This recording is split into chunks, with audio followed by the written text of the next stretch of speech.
Hey guys, Dev here. I'm a bit sick, everyone here is right now, but I think I'm well enough to get through doing this video. For our first new Indie-Fensible video since September, we decided to just dip our toes into the waters of Gamergate at first. There will be more investigative videos in the future, but for now I think it's important to discuss where we are and what we should be doing. Everybody remembers Internet Aristocrat's self-destruction on his way out of Gamergate. I know it's a bit old, but I'd like to address a few of his points. And to be frank with you, the whole Gamergate thing is depressing. It was the opportunity to finally kick the teeth in of social justice warriors and Tumblrettes and draw a fucking line in the sand and push back against all these hypersensitive cunts. And for a while it was working really, really well. All you had to do was attack. Now I'm going to use an analogy here. I understand there's a major difference in scale, like millions of orders of magnitude difference in scale, but the basic social mechanisms are identical. When you have, say, a nation undergoing social upheaval, the social structure is generally made up of elites at the top, running government and society, and the mass of common people at the bottom, living within a social system that does not benefit them. This division is primarily class-based, but is commonly, but not always, also racially based, gender-based, religious-based, or ethnically based. When commoners rise up against social power, there's three ways for it to end. 1. The elites come down hard on the people and their strength ends the revolt. This generally leads to more oppression than before. 2. Reformation. The people work within the current system and fix it to be more fair and just. 3. Revolution. The people determine that the old system cannot be reformed and they must build a new one to take its place, and in the case of a nation, this often requires armed conflict. However, when the commoners are unwilling to take option 3, even when option 2 has been exhausted, like we've recently seen in Egypt during the Arab Spring for example, inevitably option 1 is what will happen. Now let me reiterate, Gamergate is obviously not a cause worth taking up arms for, nor would any good actually come of it if some deranged lunatic did actually do that. However, the social structure and the forces within are still the same. When Internet Aristocrat says all you had to do was attack, he's saying keep up option 2. It'll work eventually. But it won't. All a corrupt government has to do to avoid non-violent protests is to hole up behind their walls. And all a corrupt publication has to do is circle their wagons. We have proven journalists to be corrupt, and their bosses would rather protect their corrupt employees instead of step up and do what ethics would require of them. We have proven entire publications to be corrupt, and they simply wear it as armor. You cannot just keep attacking and expect the system to suddenly see the reason in your point of view and reform itself. Your just keep attacking mentality seems more like something from a 4chan raid designed to troll everybody, rather than actually doing something constructive. For Gamergate, option 3, that is, tearing down the old system and building a new one in its place, is our only course of action, with special emphasis on building a new one in its place. It is not enough to just drive Gawker bankrupt or run Destructoid out of business, though that is an important step. And despite what naysayers may be throwing around, we are doing just that. There's an article on Clocked that talks about traffic numbers of the relevant websites in greater detail. Alexa numbers for these publications since Gamergate began do show a lot of decreases in activity, but also some increases, leading many people, most famously Angry Joe of all individuals, to believe that Gamergate is having no effect of the traffic of these sites and is largely a violent, misogynistic vocal minority. Their list of achievements is relatively small. Some few ethics change rules at a few websites that they hated anyway that they don't frequent. The GG movement is relatively small but vocal group on Twitter. Even though a statistical analysis run by Chris von Svalve, I think that's how you pronounce it, has shown that Gamergate is most likely a movement made up of over 150,000 individuals, with only a dozen or so of them actually sending violent or threatening messages. The discovery of which got him sent death threats by people opposed to Gamergate, by the way. However, the Clocked article describes in detail how using Alexa numbers the way most of us have been thus far, pro or anti, is flawed. I'll let you read it yourself, but basically the bounce rate of these websites, that is, the people who immediately leave a site upon opening it up, has been rising consistently for all publications since Gamergate began, while the numbers of consistent readers has been steadily decreasing. To me, this sounds like more and more people who are getting clickbaited into reading an article on Kotaku or something are noticing where that errant link brought them and immediately are leaving. So yes, we are hurting them, they are losing money, and we are succeeding, and it's necessary that all efforts regarding the boycott of these unethical publications continue. Now, at the risk of alienating a lot of you, this is why I believe in social justice. Not what Tumblr or Twitter thinks social justice is. Not what SJWs or SRS cultists scream about. I promise you, when somebody's Twitter profile says social justice warrior or social justice dog or whatever, they don't know what social justice is. Social justice is, in essence, the process of reform and revolution. It's when the common people realize the elites have set up a social system in which commoners are exploited and elites are advantaged. This can be nationwide, this can be within a small community, it can be within a subculture. That is the mechanism by which social justice is achieved. And this is what Gamergate is doing. Remember my criteria from earlier in this video. There is a social system in which a group of elites are privileged, and they all help maintain each other's privilege. The Game Journal Pros list seems to fit that bill. The elites are largely divided from us among class lines, what with most game journals and developers within the elite group being able to afford living in the more expensive urban centers in North America, with many of them being trust fund babies. They are also divided from us along lines of race as well, most of them being white. Tearing down their ivory tower and building a system more equitable to all is the core tenet of actual social justice. In fact, this is what smash the patriarchy originally meant. Second wave feminists knew they couldn't simply smash the patriarchy without constructing a more equitable system to take its place. But third wave feminists are only interested in the destruction, completely leaving the reconstructing out of it. This is how I know that when people like Maya Kramer show up with their cuties killing video games merchandise, or when Leigh Alexander and whoever else talks about gamers being dead or over, they fundamentally don't understand social justice. Because they're only interested in the killing, in hurting other people, and tearing things down. They don't recognize that feminism requires building anew as well. They glorify destruction and spurn any reconstructive efforts that would lead to lasting equality.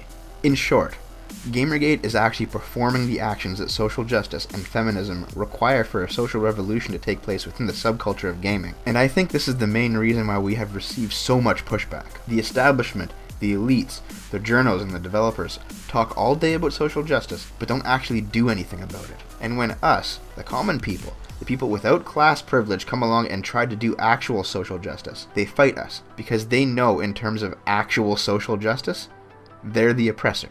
Internet Aristocrat was right about just one thing. We can't be like them. We can't simply tear down and not rebuild. However, rebuilding an entirely new framework takes time, energy, and frankly money. I don't know what you expect when you say this. Go look at the people who are prominent figures right now in Gamergate and see how many of them have Indiegogo campaigns, how many of them have Kickstarter campaigns, how many of them have Patreons, how many are have ad revenue on their fucking videos. Everybody's making a buck. Do you think people should just build a completely alternate system of games journalism and travel to events and report on news all for free? No. The truth of it is we must all pitch in. It is not enough to boycott Gawker and Destructoid on RPS and Gamasutra. We also need to frequent sites with actual ethical standards. Everybody's talking about TechRaptor right now due to the Pinsoff interview. GamesNosh and Niche Gamer were held up at the beginning of Gamergate as being some of the only websites willing to even allow discussion of it. Do you want to see these sites grow in size and staff and viewership to be the new replacements for the old corrupt publications? That takes money and patronage, man. Based Gamer is another great example of this, of people within Gamergate coming together to create a Rotten Tomatoes style aggregator, something that games journalism desperately needs. On one of IA's streams, of which I was a part of actually, Milo said to all of us that people within Gamergate should consider creating an independent body to judge the ethical practices of all games journalism publications on an annual basis, similar to the one that exists within the mainstream media. It is not enough to tear down the old systems. We also must build their replacements. And it's not enough to simply wish for it to happen. We have to be willing to do it by our own hands. Speaking of Angry Joe, his video was actually pretty fair, but there are a few things I'd like to talk about. He mentions early on that you can be for ethics in journalism and not be a part of Gamergate. You can be for gaming ethics. I have been for gaming ethics. Total Biscuit has been for gaming ethics before the creation of the Gamergate hashtag, and we will be after. You can be for gaming ethics without self-identifying with a stupid hashtag on Twitter. I suppose that's true, in much the same way that you can be for gender equality and not be a feminist. This is mostly a semantic point, but I've always thought semantic points are actually very important, because use of labels shows how we see the world. A feminist, by the dictionary definition, is somebody who believes in gender equality. Therefore, if you believe in gender equality, you are a feminist. As a man, am I allowed to be a feminist? Do you believe that women should have equal rights to men and that Sure. we should fight for those rights? Sure.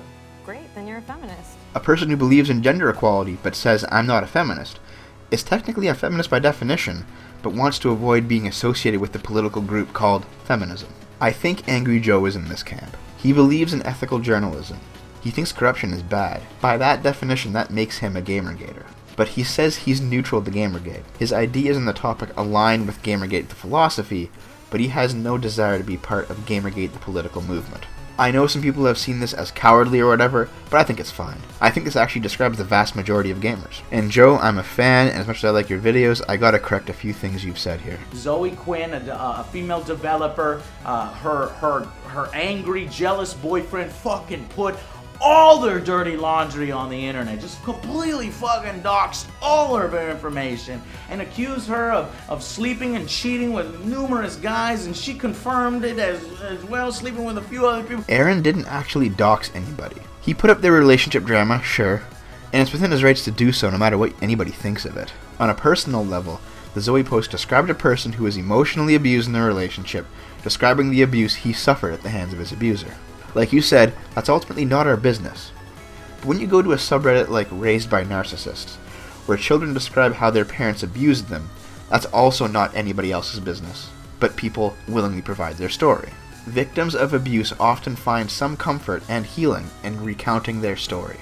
However, Aaron didn't put up Zoe's address or real name or her porn pics or anything like that. Other people did a whois on her website to see who it was registered to, and somebody on 4chan spent the $10 and bought her porn pics legally. Saying that Aaron did that is just inaccurate. And then this guy, Adam Baldwin, who the fuck is Adam Baldwin? The guy from Firefly, who isn't really a gamer at all. He just linked internet aristocrats videos and put the fucking tag Gamergate because, you know, right-wingers love to fucking put gate on the end of everything. Obamagate, Whitegate, Bootygate, Christmasgate, Gamergate, because he doesn't understand. It's just something for him to pick on and push his political agenda. And I noticed a bunch of people latch on to the Gamergate movement early who are staunch right-winger conservatives. It was really weird to see. Individuals within Gamergate are largely left-wing and anti-authoritarian,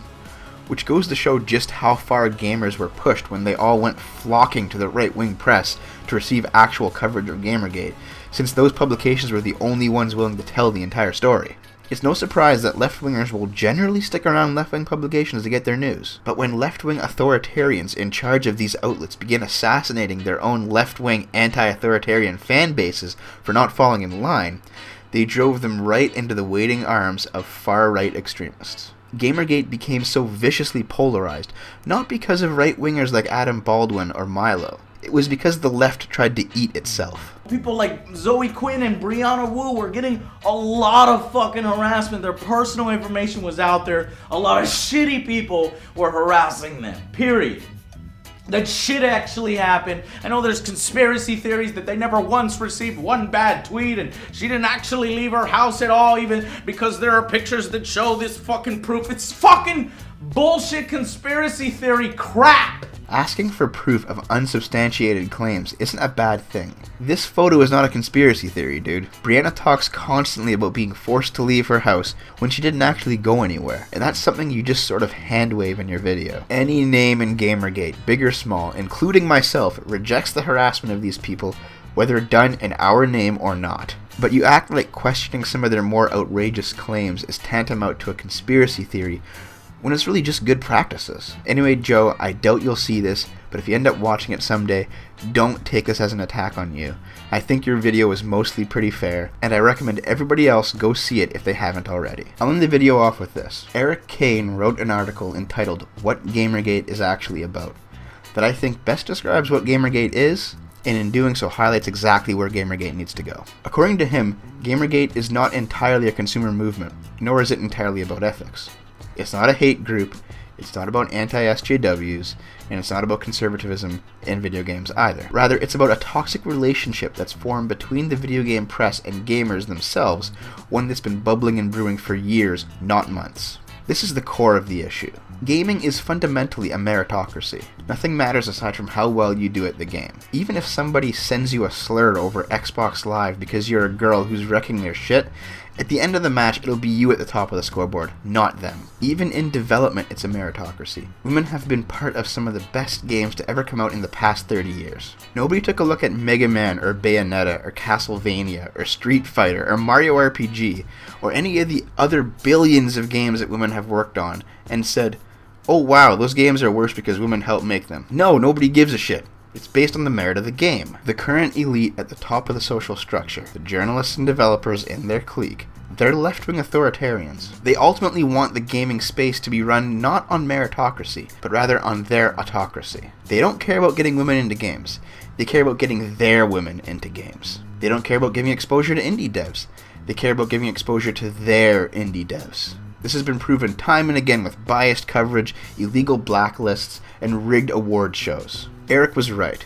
There's a toxic relationship between the people who play games and the people who report on games. And it's been building up for far longer than Gamergate's been around. The toxic relationship began because gamers value competition and merit, while the journalists wanted to control the message we received with an iron fist, instead of simply allowing merit to bubble to the surface.